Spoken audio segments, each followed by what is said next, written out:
नमस्ते और इस विश्लेषण में आप सभी का बहुत बहुत स्वागत है।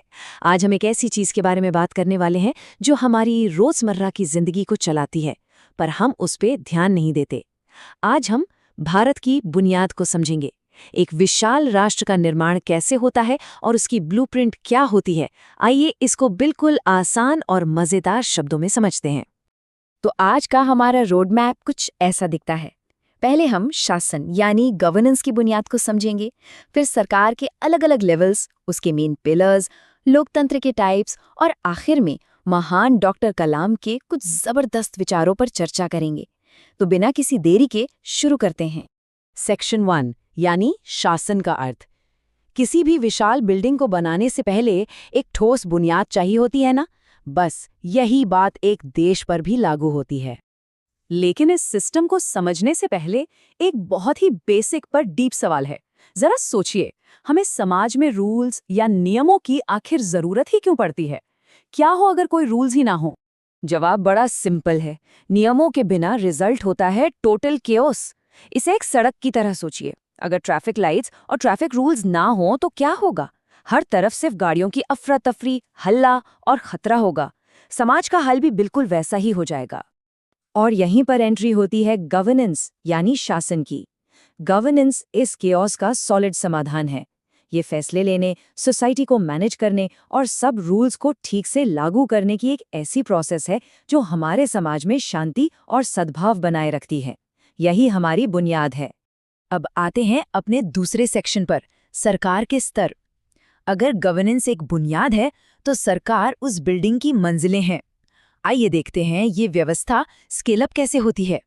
हमारी सरकार मूल रूप से 3 लेवल्स पर काम करती है, बिल्कुल एक पिरामिड की तरह।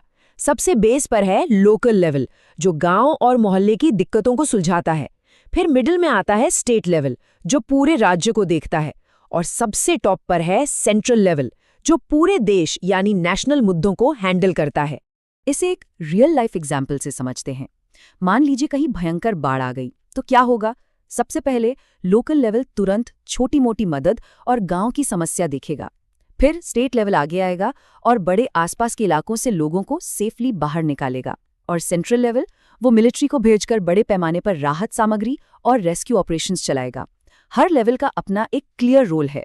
चलिए अब बढ़ते हैं तीसरे सेक्शन की तरफ, सरकार के 3 प्रमुख अंग। मंजिलें तो तय हो गई, पर इस विशाल स्ट्रक्चर को खड़ा रखने के लिए मजबूत पिलर्स की भी तो जरूरत होती है ना।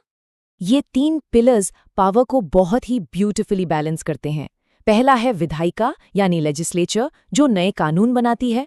दूसरा है कार्यपालिका यानी एग्जीक्यूटिव, जो इन कानूनों को धरातल पर लागू करती है। और तीसरा है न्यायपालिका यानी जुडिशरी, जो इस बात का ध्यान रखती है कि कानून निष्पक्ष हो और सबको इंसाफ मिले।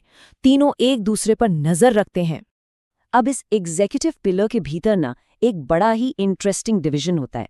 एक तरफ होते हैं नॉमिनल हेड्स यानी औपचारिक प्रमुख, जैसे देश में राष्ट्रपति जी।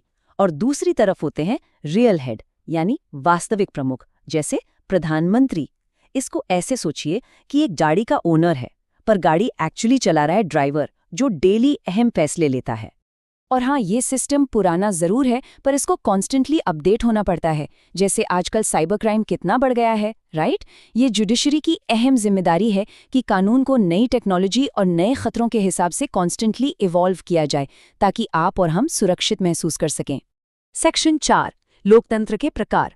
स्ट्रक्चर तैयार है, पिलर्स खड़े हैं, पर इस सारी व्यवस्था की जान किसमें है? वो है इसका ब्लूप्रिंट, लोकतंत्र यानी जनता का शासन। डेमोक्रेसी शब्द का मतलब उसकी हिस्ट्री में ही छुपा है। ये ग्रीक भाषा के 2 शब्दों से मिलकर बना है। डीमोस मतलब लोग और क्राटोस मतलब पावर या शासन। सीधी सी बात है, एक ऐसी व्यवस्था जहां असली पावर किसी एक राजा के पास नहीं, बल्कि आम पब्लिक के हाथ में होती है। अब लोकतंत्र भी 2 तरह का होता है। एक होता है डायरेक्ट डेमोक्रेसी, जैसे अगर क्लास में दोस्तों को डिसाइड करना हो कि पिकनिक कहाँ जाना है, तो सब हाथ उठाकर वोट कर देते हैं। लेकिन एक पूरे देश का फैसला हर वक्त ऐसे तो नहीं हो सकता ना। इसीलिए होती है रिप्रेजेंटेटिव डेमोक्रेसी, जहां पब्लिक अपने नेता चुनती है, जो उनके बेहाल पर आगे डिसीजंस लेते हैं। एक फैक्ट सुनिए जो सच में होश उड़ा देगा। 97 करोड़, जी हाँ, 2024 में भारत में वोटर्स की गिनती लगभग 97 करोड़ है। ये नंबर यूरोप के कई देशों की टोटल आबादी से भी कहीं ज्यादा है। इतने विशाल देश को चलाने के लिए एक रिप्रेजेंटेटिव डेमोक्रेसी यानी जनप्रतिनिधि प्रणाली ही लॉजिस्टिकली पॉसिबल और प्रैक्टिकल सॉल्यूशन है। और इस पूरे सिस्टम के पीछे एक बहुत ही डीप नैतिक सोच है, सत्यमेव जयते, सत्य की ही विजय होती है। ये हमारा नेशनल मोटो है। ये दिखाता है कि हमारा ये पूरा शासन प्रबंध सच्चाई और ड्यूटी की एंशिएंट वैल्यूज पर बेस्ड है। और अब हम आते हैं अपने आखिरी और शायद सबसे इंस्पायरिंग सेक्शन पर, डॉक्टर कलाम का विजन। आइए उस महान शख्सियत को देखते हैं जिन्होंने देश के एक फॉर्मल पद को एक नई जान दे दी। भारत के 11वें प्रेसिडेंट और हमारे अपने missile man doctor APJ Abdul Kalam. जैसा कि हमने पहले देखा था कि प्रेसिडेंट एक नॉमिनल हेड होते हैं, पर कलाम साहब ने प्रूव कर दिया कि आपकी पोस्ट क्या है उससे फर्क नहीं पड़ता, आपका विजन क्या है वो पूरे देश को, खासकर युवाओं को प्रभावित कर सकता है। उन्होंने हमें टेक्स्ट बुक वाली सिविक्स से बाहर निकालकर असल जिंदगी के वैल्यूज सिखाए। उनकी ये लाइन तो आपने सुनी ही होगी, सपने वो नहीं हैं जो हम सोते वक्त देखते हैं, सपने तो वो होते हैं जो हमें सोने ही नहीं देते। एकदम रोंगटे खड़े कर देने वाली बात है। उनका सिखाने का तरीका ही अलग था। उन्होंने नेगेटिव वर्ड्स के मीनिंग ही बदल दिए। अगर आप फेल होते हैं तो FAIL का मतलब है फर्स्ट अटेम्प्ट इन लर्निंग। अगर लगता है सब एंड हो गया तो END का मतलब है एफर्ट नेवर डाइज। और अगर कोई NO कहे तो उसका मतलब है नेक्स्ट अपॉर्चुनिटी।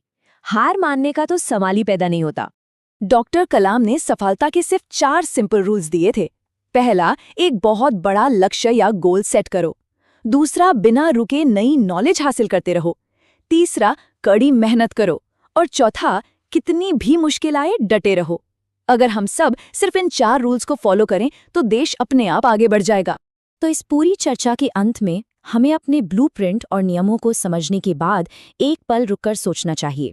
गवर्नेंस का स्ट्रक्चरल फाउंडेशन तो रेडी है, रूल्स भी क्लियर हैं, लेकिन सवाल ये है कि आगे का महालक्ष्य क्या होना चाहिए।